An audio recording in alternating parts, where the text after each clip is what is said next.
개장 전 오프닝 리포트입니다. 자, 오늘도 투자 의견과 목표가에 따라서 종목을 나눠봤습니다. 함께 보시죠. 자, 오늘은 목표가 상향 조정된 종목은 오늘도 없습니다. 목표가 유지 종목이 LG에너지솔루션, LNF, 한국전력, 대웅제약과 삼성물산이 신규 종목으로 들어가 있고요.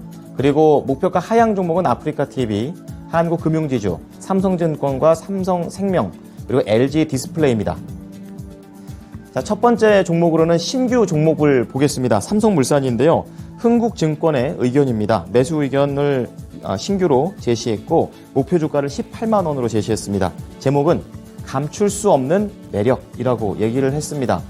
우선 이 분석을 다시 한번 개시한 이유에 대해서는요. 작년 3분기 이후에 삼성물산의 실적 회복세가 속도를 붙고 있다. 이런 쪽에서 개시를 했습니다. 그 가운데 사상 최대 영업이익의 실현이 점진적으로 늘어나고 있다는 건데요. 2020년 이후 영업 실적이 빠르게 회복 중에 있습니다. 그래서 올 한 해는 상품 가격이 강세를 띠고 있다는 점, 그리고 원화 약세로 양호한 업황이 계속해서 지속될 것을 강조했습니다. 그래서 연간 매출액이 사상 최대 영업이익을 기록할 것으로 전망했습니다. 그리고 삼성물산의 또 하나의 매력은 바로 다양한 사업 포트폴리오가 되겠습니다. 글로벌 불확실성이 가시화된다면, 더 세지게 된다면 삼성물산뿐만이 아니라 모든 기업들한테 안 좋겠지만 이제 그 와중에 다양한 사업 포트폴리오라는 그런 장점을 갖고 있기 때문에 내년에 상사 부분이 약간 부진하겠지만 바이오나 건설 쪽에서 이익이 나면서 이 부분을 충분히 회복시킬 수 있다라는 관점입니다. 거기에다가 친환경과 디지털 같은 이 신성장 동력과 관련해서도 적극적으로 확대하는 흐름이 나오는 정도 긍정적으로 봤습니다. 자, 두 번째 종목입니다. 아프리카TV입니다. 한국투자증권에서 의견을 냈고요. 매수 의견 유지, 그리고 17만 원에서 13만 원으로 낮췄습니다. 2분기 실적과 관련해서 콘텐츠 강화의 시기다라고 얘기를 했는데요. 목표가를 이렇게 낮춘 이유는 투자 확대에 따른 단기 수익성이 악화됐기 때문에 이 부분을 반영했다고 얘기했습니다. 첫 번째로는 비용 증가로 인한 컨센서스 전망치를 하회하는 실적이 예상되고 있습니다.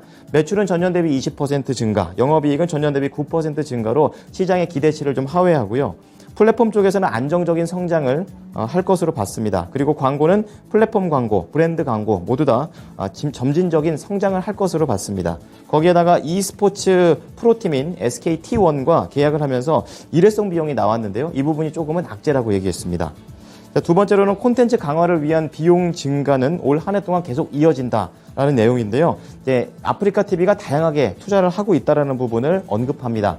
방금 전에 말씀드렸던 e스포츠 구단과 계약을 해서 실제로 이 스포츠 구단이 리그 오브 레전드, 그러니까 롤과 관련해서 6월부터 선수들이 하는 이런 게임 화면을 아프리카TV 생중계로 계속해서 진행을 하고 있는 상황입니다. 거기에 더해서 아프리카TV 오리지널 컨텐츠를 제작을 할 예정인데요. 이게 하반기에 예정이 되어 있고요. 엔터PD와 작가진을 초빙해서 이 BJ들과 조인트 방송을 한다고 합니다. 이제 이것과 관련해서 VOD 사업을 확장을 추진할 예정이라고 얘기했습니다. 자, 세 번째로는 한국금융지주 보겠습니다. NH투자증권이고요. 매수 의견 유지 11만 원에서 9만 5천 원으로 낮췄습니다. 버티기 구간에 진입했다라고 얘기를 했는데요. 우선은 이 목표 주가를 하향 조정한 이유는 글로벌 불확실성이 좀 반영이 됐고 무위험 이자율 변경안을 좀 적용한다라고 밝혔습니다. 그리고 금리 상승에 따라서 이런 운용과 관련해서 부진함이 우려가 된다는 것을 반영한 거고요. 그럼에도 불구하고 탑픽인 이유, 연간 순익 방어력이 가장 높은 증권사라는 점을 긍정적으로 봤습니다. 그리고 2분기와 관련해서는요, 금리가 급격하게 좀 상승하고 있기 때문에 이 부분을 좀 우려하고 있는데요. 시장 금리와 상승폭의 이런 변동성이 예상보다 높다고 얘기를 하면서 연간 추정치를 좀 보수적으로 변경해야 된다고 밝혔습니다. 네, 다음은 삼성생명 보겠습니다. NH투자증권이고요. 보유 의견을 유지합니다. 그리고 목표 주가 8만 원에서 7만 3천 원으로 낮추는데요. 2분기까지는 부진하다. 하지만 하반기부터는 회복이 예상된다고 밝혔는데요. 우선은 목표 주가를 낮춘 이유는요. 삼성전자 주가 하락에 영향을 받은 거고요. 목표 주가 산정에 반영하는 무위험 이자율이 조정이 됐습니다. 이 부분도 반영돼서 7만 3천 원으로 낮춰진 겁니다. 그리고 회복과 관련해서는 단기적으로 변액 보증 준비금이 환입될 수 있다는 그런 기대감이 있고요. 그리고 IFRS 17의 이런 경제적 가정 개선으로 인해서 이 당초 예상보다 증가하는 자기 자본을 확인할 수 있다는 점을 긍정적으로 표시했습니다. 자, 마지막으로 LG 디스플레이 보겠습니다. 하이투자증권에서 의견을 냈고요. 매수 의견 유지 22,000원에서 18,000원으로 낮췄습니다.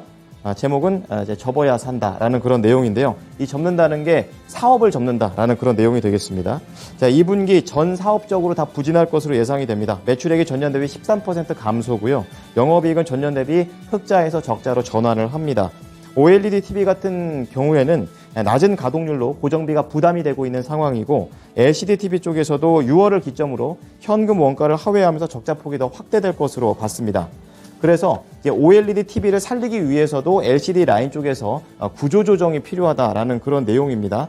중장기 성장 동력으로 지금 삼은 게 OLED 패널이기 때문에 이 LCD 패널 가격이 반등을 해야 어느 정도 전체적인 수익이 개선이 되기 때문에 LCD 쪽에서 만약에 앞으로의 전망이 계속해서 지금처럼 안 좋다면 구조 조정이 꼭 필요하다고 얘기를 했고 이런 부분과 관련해서 앞으로 OLED TV의 향방이 결정된다고 밝혔습니다. 지금까지 오프닝 리포트였습니다.